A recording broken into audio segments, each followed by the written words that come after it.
함께 나눌 하나님의 말씀은 마가복음 16장 12절에서 14절까지 말씀입니다. 제가 마가복음 설교하면서 제일 가장 짧은 본문이 아닐까. 여러분 기억나십니까? 마가복음 맨 처음에 시작할 때 그때가 제일 짧았어요. 기억나세요? 제일 1장 1절이었는데 한번 가볼까요? 하나님의 아들 예수 그리스도의 복음의 시작이라. 요 한 절 말씀을 가지고 마가복음이 시작했는데 어느덧 벌써 16장 대단원의 마무리를 향해서 달려가고 있습니다. 한 두 번 정도 더 마가복음 말씀을 나누면 이 마가복음의 복음의 이야기가 마무리되어지지 않을까 싶습니다. 오늘 12절에서 14절 한 절씩 읽으시고 14절은 함께 봉독하도록 하겠습니다. 그 후에 그들 중 두 사람이 걸어서 시골로 갈 때에 예수께서 다른 모양으로 그들에게 나타나시니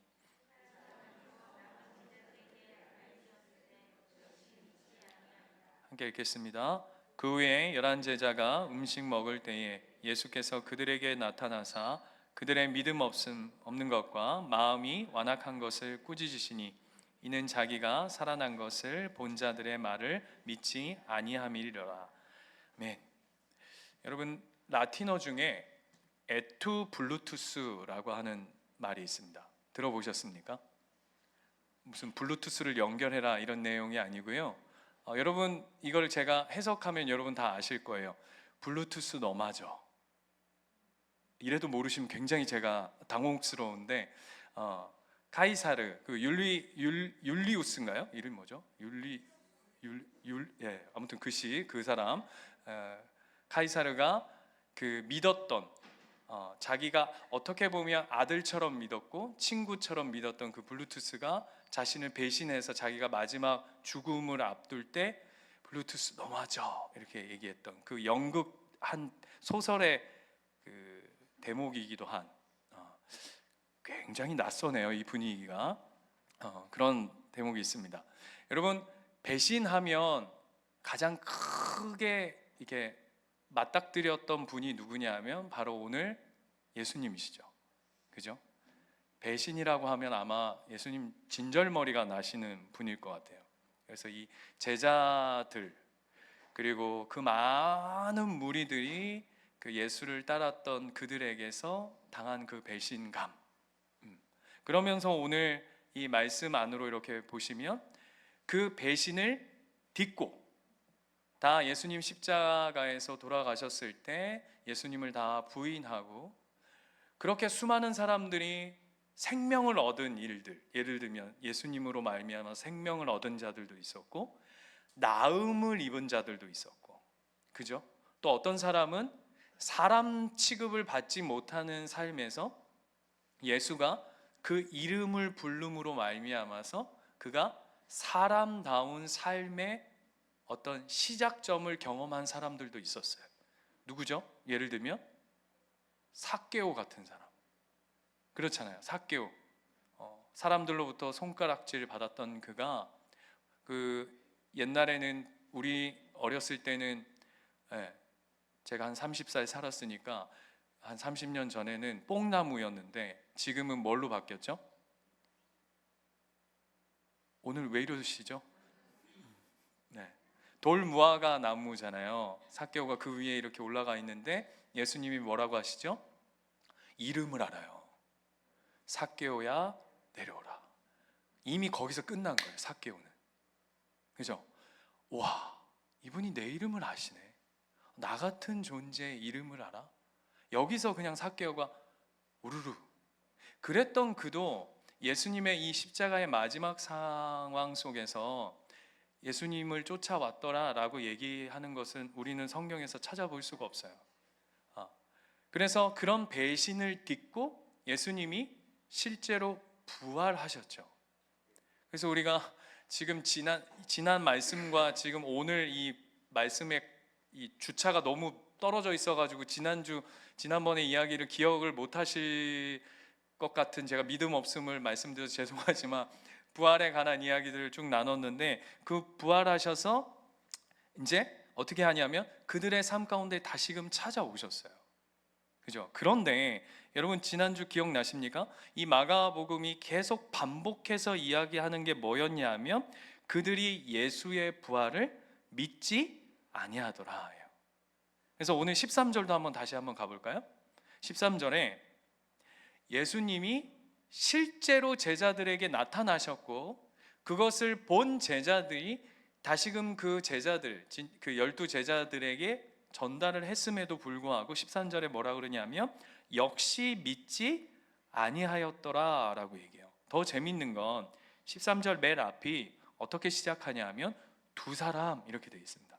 여러분 왜 두 사람인지 누구랑 누구라고 이야기하지 않고 두 사람이라고 성경이 이야기하는지 우리가 그동안 마가복음 공부해 오면서 이 정도는 우리가 인식할 수 있죠. 왜 두 사람이라고요? 증인으로서 효력을 가질 수 있는 숫자가 가장 기본적으로 2명 이상이다. 그것을 이제 밑 바탕으로 깔고 있는 거예요. 그래서 두 사람이 남은 제자들에게 예수님이 실제로 살아나셨다라고 하는 것을 전달했음에도 불구하고 제자들이 여전히 역시 믿지 않더라. 그러니까 우리식으로 하자면 이런 거예요. 아유, 야, 네가 어지간히 예수님 사랑했나 보다. 네가 뭐 헛걸 봤나 보다. 이 느낌 아시겠어요? 헛걸 봤나 보다. 아니면 예수님의 홀령을 본 듯하다는 식의 반응으로 이제 오늘 본문이 이렇게 쓱 지나가는 거죠. 도무지 믿지 않은. 그런데 14절로 가볼까요? 14절에 가면 예수님이 그들이 믿지 않는 이유와 그런 직접적인 이야기들을 해주세요. 그게 뭐냐 하면 14절 중반절에 가면 그것이 그들에게 믿음이 없기 때문이다 라고 해요. 그죠? 예수님이 진짜 부활하셨음에도 불구하고 그들이 그것을 믿지 못하고 따르지 못하는 것은 그들에게 뭐가 없다는 거죠? 믿음이 없다. 예를 들면 이런 거예요. 예수님께서 요한복음 쪽으로 가면 이제 살아나셨다라고 하자 이제 그 의심이 가장 큰 사람으로 이렇게 대표 주자로 이렇게 돼 있는 도마가 뭐라고 얘기하죠? 내가 예수님의 손과 옆구리에 난 창에 손을 확인해 보지 않고는 내가 손을 집어넣어 보든다든지 만져보지 않고는 내 도무지 믿을 수 없다. 도무지 믿을 수 없다. 여러분 눈초리가 보니까 여러분도 대부분 도마파인 것 같아요. 네, 도마파죠, 그죠? 아니 근데 예수님 뭐라 그러시냐면 그 확인하고 믿는 믿음에 대해서 질타하지 않으세요. 나 이 나쁜 놈아, 네가 어찌 이런 믿음 없음을 막 이렇게 얘기하시는 게 아니라 너 봐라 그래요. 너 봐라, 만져봐라. 그러면서 그 다음에 뭐라고 말씀하시냐면 보지 않고 믿는 믿음이 훨씬 복되다라고 얘기하세요.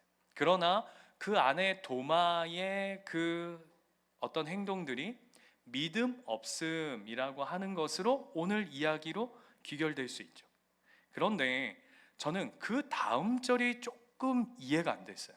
자, 다시 한번 14절로 한번 가볼까요? 믿음 없는 것은 알겠어요. 그쵸? 그죠, 여러분? 근데 그 다음 뭐라 그러냐면 마음이 완악한 것을 꾸짖으셨대요. 왜 예수님이 살아나신 것, 예수님이 부활하신 것을 믿지 못하는 것이 왜 마음의 완악함까지 갈까요? 여기서의 이 마음이 완악하다라고 하는 것은 원문적으로 제가 좀 길어서 써왔는데요. 스클레로 칼디아라고 한대요. 스클레로 칼디아. 들으셔도 무슨 말인지 모르시죠? 이게 무슨 뜻이냐 하면 마음이 얼어붙다예요. 그러니까 쉽게 말하면 네가 믿음이 없는 것과 네 마음이 얼어붙었어 라고 얘기하는 거예요. 쉽게 말하면 다시 풀어서 얘기하자면 네 마음속에 두려움이 있다라고 하는 거예요. 마음이 얼어붙었다. 여러분 한번 생각해 보세요. 마음이 싹 얼어붙었다는 건 그 안에 두려움으로 가득 차 있다라고 얘기해요. 자, 이걸 설명하기 위해서 뒤로 좀 넘어가 보면 요한복음 20장으로 한번 가볼까요?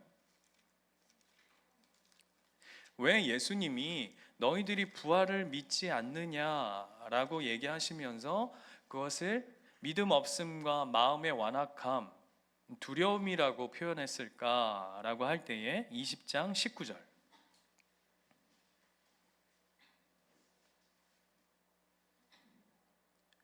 한번 읽어볼까요? 20장 19절 시작.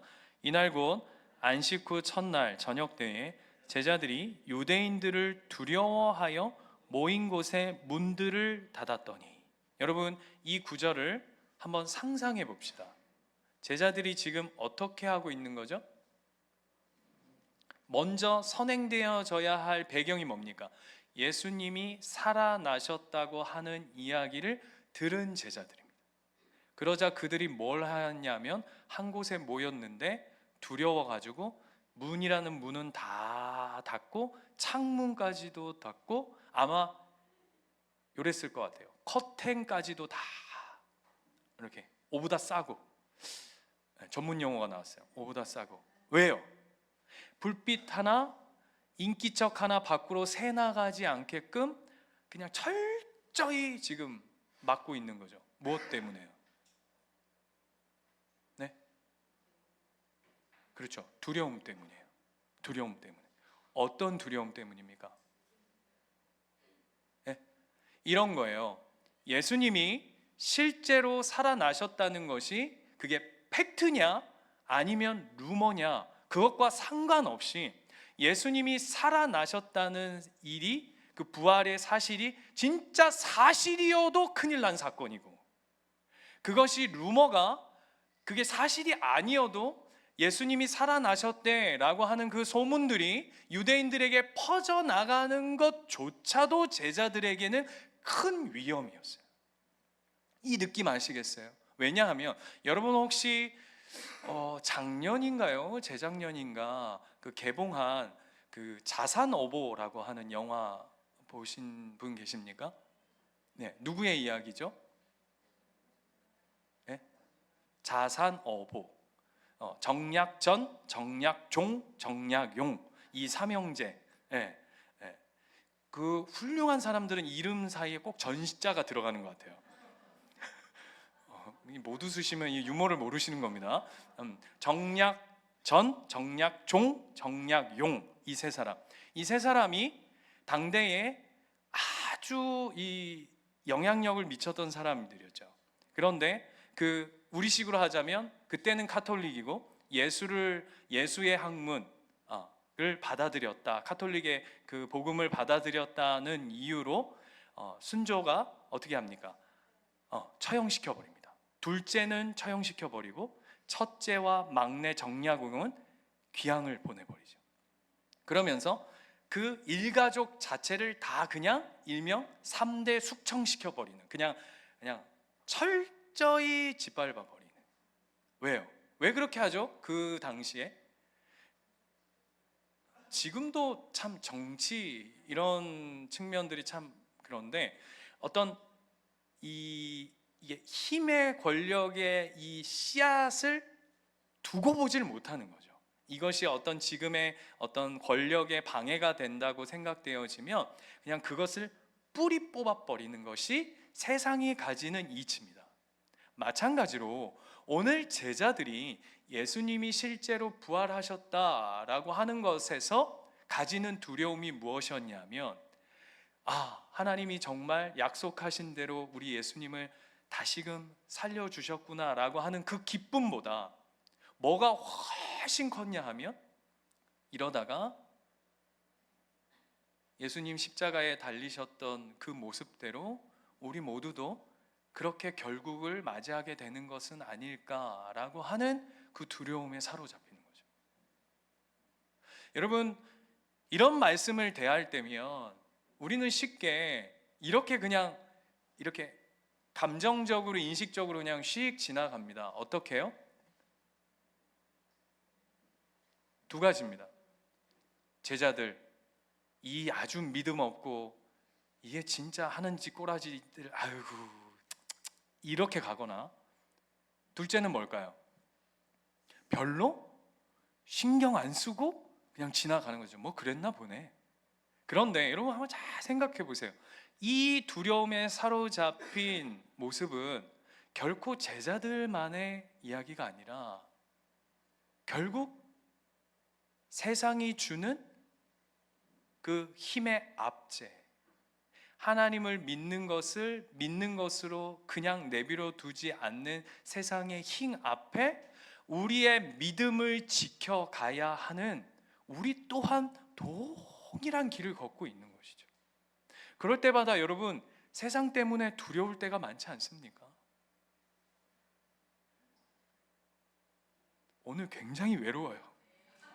너 혼자 그렇다. 목사인 너만 세상을 살아가는데 두렵다. 여러분, 두려워요.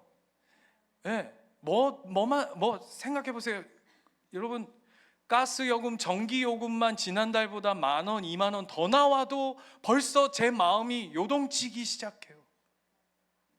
여러분, 별것 때문에 여러분 마음이 두려우세요? 기름 넣으러 갔는데 1,569원이다가 그 다음날 1,627원으로 올라가면 50원 올랐는데 아이고, 한숨이 나와요. 그런 것만 그렇나요? 뉴스에 채널을 돌리면 요즘 초딩들이 무슨 우리 미안해 애들아, 우리 친구들 얘기하는 게 아니에요. 초등학생들이 몇백만 원, 300만 원, 400만 원 주겠다고 해가지고 벌여지는 어떤 범죄들, 사람이 사람의 어떠함을, 인간의 인간됨을 존중하지 않는 세상의 이 어떤 무너져 있는 현실들 앞에 여러분, 그것만 두렵습니까? 여러분, 그냥 내 밖에만 두렵나요? 아니요, 저는요 내 자신이 늘 두렵더라고요. 그냥 그 죄악 앞에 그냥 아무 힘도 없이 그냥 픽픽픽픽 쓰러져가는 우리의 모습들, 내 마음들, 내 연약함, 내 부족함, 그런 모습들을 볼 때면 그게 훨씬 두려울 때가 너무나도 많은 것 같아요. 그런데 오늘 놀라운 건 세상 살기 어려운 그 두려움에 사로잡혀 있는 저와 여러분의 삶 가운데 예수님은 우리를 그냥 버려두지 아니하시고, 이 배신자야, 이 더러운 놈아, 너 어찌 그러고 사니? 쯧쯧쯧 하면서 하나님이 혀를 차시는 것이 아니라 예수님이 어떻게 하시죠? 그 두려움과 실패의 자리에 예수님이 직접 찾아오세요. 저는 놀라운 게 그냥 이해입니다. 이해예요. 용서하고 들어주십시오. 제가 예를 들어서 그런 일은 없겠지만 예수님과 같은 이런 자리에 있게 되었다. 그러면 저는 그냥 부활한 것으로 영광을 취할 것 같아요. 안 그래요, 여러분? 한번 생각해 보시자고요. 입장 바꿔서 우리가 자꾸 예수님이라고 생각하니까 예수님이 행하시는 은혜가 어쩌면 너무 우리는 마땅하게 받아들이는데, 여러분 진짜 예수님의 입장이라고 생각해 보세요. 그렇게 예수님을 사랑한다고 쫓는다고, 나는 오직 only you, only Jesus, 좋은 거 다 갖다 붙이지 않았어요? 당신이 내 인생의 최고이십니다. 결코 어디서 많이 듣던 이야기죠. 다른 사람이 다 당신을 버릴지라도 난 당신을 버리지 않겠습니다. 베시형. 그 사람만 있었어요. 향유 옥합을 깨트리며 당신의 그 죽음마저도 내가 장사하며 당신을 기념하겠습니다 했던 그 여인, 그랬던 그 모든 사람들이 예수님을 부인하고 버리고 모른 척하며 그분이 실제로 그분이 약속한 대로 부활하셨잖아요. 그런데도 오늘 아무도 그를 믿지 아니한다 그러면 저는 그냥 이렇게 하면 될 것 같아요. 거 봐, 니들은 믿지 않는다 할지라도 나는 약속한 것처럼 내가 부활했지. 저는 여기까지 하면 될 것 같아요. 이렇게만 해도 여러분, 하나님의 영광에 손해볼 일이 뭐가 있습니까? 여보세요? 찝찝하세요? 없잖아요. 하나님이 약속하신 대로 내가 3일 만에 죽었다가 부활할 것이야, 내가 약속대로 부활했어, 거기까지 하신데도 우리는 아무런 말 할 수 없다고요. 그런데 오늘 예수님이 어떻게 하시냐면 실패하고 무너지고 절망하고 배신하고 두려움으로 사로잡혀 있는 그 제자들의 삶 가운데 찾아오신다고요. 여러분, 그 당시에 그 유대인들, 하나님의 백성이라고 자부했던 그 유대인들, 그 중에서도 나는 유대인들 중에서도 나는 좀 뭔가 저들하고는, 니들이 믿는 수준하고는 좀 남다르지, 이렇게 생각했던 여러분 사람들 누가 있습니까? 바리새인.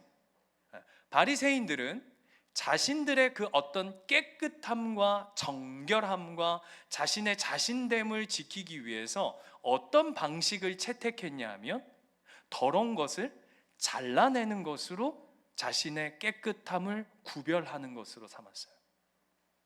그죠? 이게 세상이 채택한 자신들의 깨끗함을 유지해가는 방식이에요. 이걸 우리식으로 해보자면 뭡니까? 유유상종. 그죠? 더러운 사람들은 더러운 사람들끼리 살아. 좀 추접한 사람들, 아유 나는 니들의 염소, 난 깨끗한 양. 깨끗한 양 중에서도 나는 이렇게 실크가 나오는 양털을 가진 자, 나는 요 배 쪽 주위가 이렇게 굉장히 이렇게 털이 고급지고 멋지고 나는 그런 존재. 너는 조금 퀄리티가 좀 떨어지는. 그래서 어떻게 하죠? 선을 긋고 그것을 구분해내는 것으로 자신의 온전함과 깨끗함과 정결함을 삼은 자들로 살아갔다고요. 근데 예수님은 어떻게 우리에게 말씀하시죠? 이렇게 얘기하세요. 여러분, 이 저녁에 식사들 하셨을 텐데 죄송합니다. 이렇게 얘기합니다. 우리에게 뭐라 그러냐면, 얘야, 똥이 너한테 묻어서 네가 더러워지는 존재가 아니라 너는 네 안에 이미 더러운 똥을 가진 자야. 너는. 이해되세요? 우리 이루가 그 어렸을 때 한 2살이었나요? 이제 저희가 잠깐, 저희 와이프랑 저랑 이제 잠깐 2살짜리를 놓고 어딜 멀리 가겠습니까? 잠깐 눈을 돌리고 왔더니 뭐를 이렇게 시커먼 거를 막 손으로 이렇게 잡아가지고 이렇게 막 맛을 보고 있는 거예요. 그래가지고 너무 놀래가지고 뭘 얘가 먹고 있지 이러고 자세히 봤더니 지 기저귀에 똥 싼 거를 손으로 이렇게 찍어가지고 그걸 이렇게 맛을 보고 있는, 그런 아들이 저렇게 컸어요. 그죠? 예. 예. 예. 아마 그 모습을 찍은 사진이 있는지 모르겠는데, 여러분 지금 비웃죠? 그리고 쟤도 지금 이래요. 여러분, 어린아이의 특징이 뭡니까? 어린아이의 특징이 똥이 똥인지도 몰라요. 더러운 게 더러운 건지도 모른다고요. 그게 우리예요. 여러분, 우리가 뭘 더러운 사람을 구별해낸다고 내가 깨끗해지는 게 아니에요. 우리의 죄악과 더러움과 죄됨은 우리 안에 이미 가득한 거예요. 근데 예수님이 우리에게 어떻게 찾아오시는지 아세요? 그 똥기저귀 갈아주시러. 더러운 게 더러운 건지도 모르고 찍어 먹고 앉아있는 우리의 삶에 형편없는 우리의 모습이 그 어린아이처럼 해맑고 죄 지으면서도 그게 죄인지도 모르고, 더 나아가서는 어쩔 줄 몰라 하며 그 감당이 안 되는 거잖아요. 감당이 되지 않는, 자신의 배설물 앞에, 자기가 저질러 놓은 죄악 앞에 아무것도 감당할 수 없는 삶의 형편 속에 예수님이 그 삶의 자리로 돌아오지 아니하시면, 찾아오지 않으셔서 그걸 갈아주지 아니하시고 해결해 주지 아니하시면 아무것도 답이 되지 않는 인생, 그게 오늘 우리에게 말씀하고 있는, 오늘 예수님이 부활하셔서 우리에게 산 증인으로 찾아오신 삶의 자리예요. 여러분, 그 요한복음이, 오늘 우리 마가복음은 이렇게 끝나지만 요한복음은 20장, 21장 이렇게 넘어가면 예수님이 제자들에게 나타나셨어요. 그리고 그 다음 이야기가 어떻게 되는지 아십니까? 도마 사건 이렇게 하고, 그랬던 예수님이 너희가 평안하냐 이러면서 갑자기 그 숨어있는, 아까 우리가 읽었던 요한복음 20장의 이야기처럼 문 다 닫고 이렇게 숨어 있었단 말이에요. 요거보단 적겠구나. 우리가 이렇게 모여 있는데 예수님이 그 벽을 뚫고 쑥 들어오신단 말이에요. 여러분, 이게 제가 지어낸 얘기가 아닙니다. 예수님이 이렇게 갑자기 그냥 쑥 들어오신단 말이에요. 그러면서 뭐라 그러시냐면 평안하뇨 이렇게 물어요. 기절초풍하지. 제자들이 이야 막 난리가 난 거죠. 그렇게 예수님, 부활하신 예수님을 만났음에도 불구하고 그 다음 이야기가 어떻게 되죠? 베드로가 선동해서 물고기 잡으러 다시 돌아갑니다. 이게 우리의 형편이에요. 우리가 예수님, 부활하신 예수님을 감당할 만한 실력이 우리 안에 없다고요. 그런데 예수님은 어떻게 하시는지 아세요? 그 도망간 물고기 잡으러 간 그 제자들의 삶 가운데 다시금 찾아오세요. 그래서 어떻게 하시는지 아세요? 밥 먹자 하세요. 얘들아 밥 먹자. 여러분 그 영화 같은 데 보면 자식들이 막 사고 치고 막 학교 가가지고 막 친구들 뚜 패고 막 이런 사고 쳐가지고 교무실에 불려가가지고 막 부모가 막 무릎 꿇거나 뭐 경찰서에 가가지고 막 사건이 막 이렇게 된 거 보셨죠? 영화에서. 저도 많이 봤어요. 네. 근데 그 한 장면, 그렇게 한 장면에서 그 다음 장면으로 탁 넘어가면 대부분 좋은 영화들은 어떻게 가죠? 엄마나 아빠가 국밥 한 그릇 사주면서 밥 먹어. 그러면 어떻게 되는 겁니까? 네? 다 끝나는 겁니다. 끝나는 거예요. 그게 오늘 이야기예요, 여러분. 오늘 저와 여러분의 이야기라고요. 하나님이 여러분의 인생 가운데 은혜로 다시금 찾아오셔서 부활의 영광으로 우리를 회복해 하시는 하나님의 놀라운 은혜의 손길. 어디에 온다고요? 두려움과 실패와 절망과 우리의 죄악된 분비물로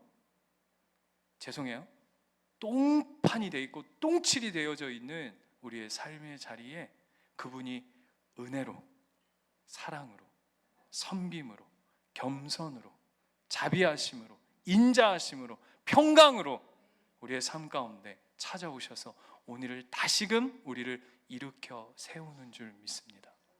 여러분, 앞으로 살아가시다 보면 두려운 순간들이 또 여러분 삶에 와락와락 찾아오실 거예요. 그렇죠?